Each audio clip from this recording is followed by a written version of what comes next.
4 topics been tagged on and dropped on my desk this morning. Now, I'm not the one to sugarcoat things, so let's get right into the data. By the way, if this interests you, I'll be discussing cholesterol medications, lowering ApoB, the relationship between eggs and cholesterol, and the importance of triglyceride to HDL ratio.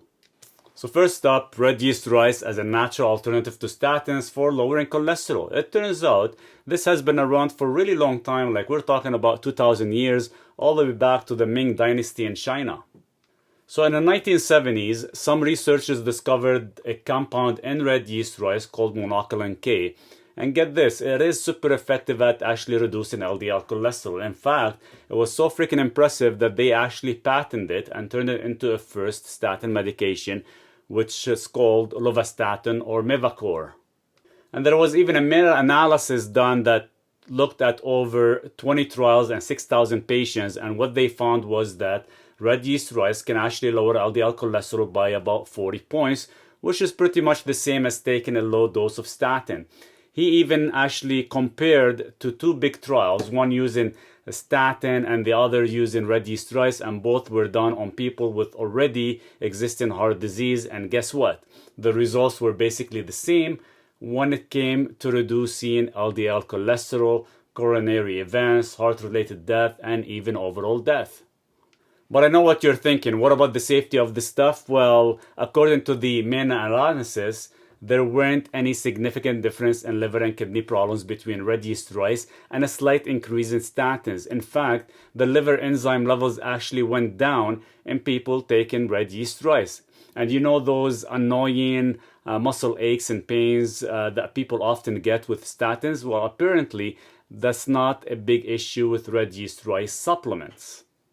But few things to watch out for. First off, red yeast rice might work a little too well because it actually contains the drug lovastatin.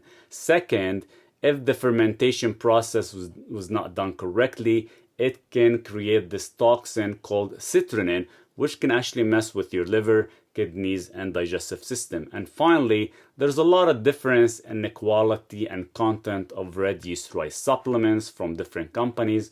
Always best to get certificate of analysis to review. And after my own testing, a starting dose of 1200 milligrams per day is ideal, but no more than 3600 milligrams per day, and do take it at night with last meal of the day. Now moving on to the next topic, we've got some actionable tips for lowering your ApoB levels. Now ApoB is a marker for those pesky lipoproteins that can get hung up in your arteries and lead to heart disease. Keeping your ApoB levels under 90 milligrams per deciliter is actually crucial for maintaining a good cardiovascular health.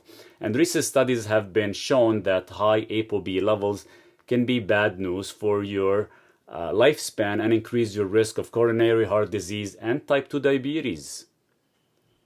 So the question is, what can you do to lower your ApoB levels? 3 main factors. First, losing weight. Shedding just 6 to 12% of your body weight can actually help ApoB levels by decreasing the production of VLDL and increasing the breakdown of LDLs. Second, increasing your intake of unsaturated fats, like those found in avocados, olive oil, sprouted nuts, and fatty fish can significantly lower your ApoB levels. Replacing some of those processed saturated fat and carbs with unsaturated fats can actually make a slight difference. Third, loading up on some soluble fibers from foods like apples, berries, and chicory root can actually help reduce the absorption of cholesterol in your gut, thus lowering ApoB levels. In fact, when it comes down to ApoB, sometimes it's irrelevant to check it on its own, as it's always good to actually get your ApoB and ApoA1 ratio below 0.77 for male and 0.63 for women. But in my point of view, there are other stronger predictors to look at, such as LPPLA2.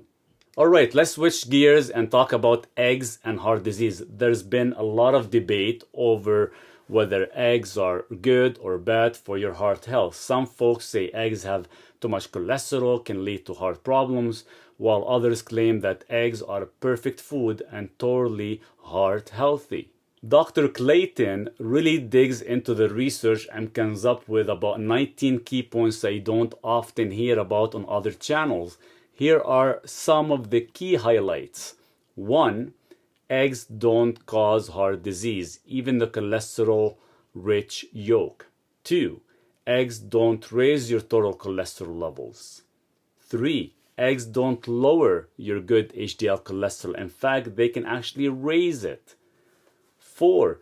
Cage-free eggs are better for you than conventional eggs. So the doc also presents some evidence from actually various studies showing that eggs can actually increase muscle mass, decrease fat, lower cardiovascular risk, improve insulin resistance, and even reduce hunger by affecting ghrelin levels in your bloodstream. And when comparing eggs from free-range chickens to those from caged chickens, the research shows that eggs from older, free-range chickens have a better lipid profile with more polyunsaturated fatty acids like omega-3s and less saturated fatty acids.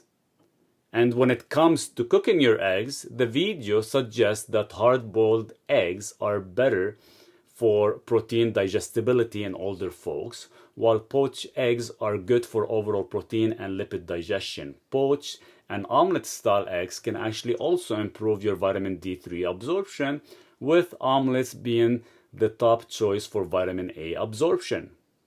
Now, last but not least, let's talk about raising your HDL, the good cholesterol, and lowering your triglycerides based off Dr. Berry. Now, he argues that the key to boosting HDL and lowering triglycerides is to eat more saturated fat and fewer carbs. He also suggests that a low-carb, high-fat diet can actually help raise HDL to protective levels and lower triglycerides to a safe range. On the flip side, following the low-fat, high-carb advice often promoted by the American Heart Association and the American Diabetes Association can actually have the opposite effect, causing triglycerides to rise and HDL to drop. He also points out that metabolic syndrome, which is linked to an increased risk of heart attacks, strokes, and other chronic diseases, is what we should be focusing on preventing. Metabolic syndrome is diagnosed when someone has at least 3 out of 5 risk factors: high triglycerides, low HDL, high blood sugar, high blood pressure, and excess belly fat.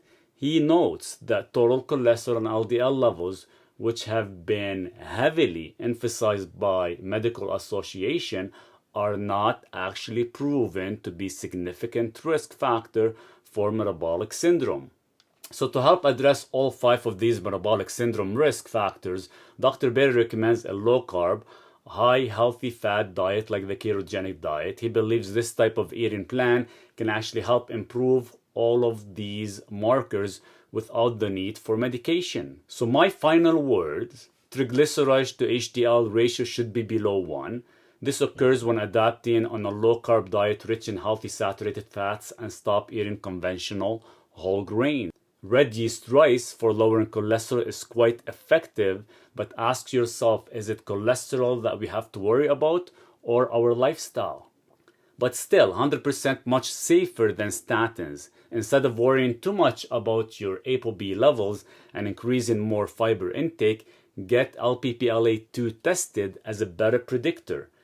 And when it comes down to eggs, as they are my favorite source of quality protein, eating up to 10 eggs daily, they do not cause heart disease and are actually good for you, especially from free-range chicken. As always, everybody's body is unique, so do what makes you happy. Cheers.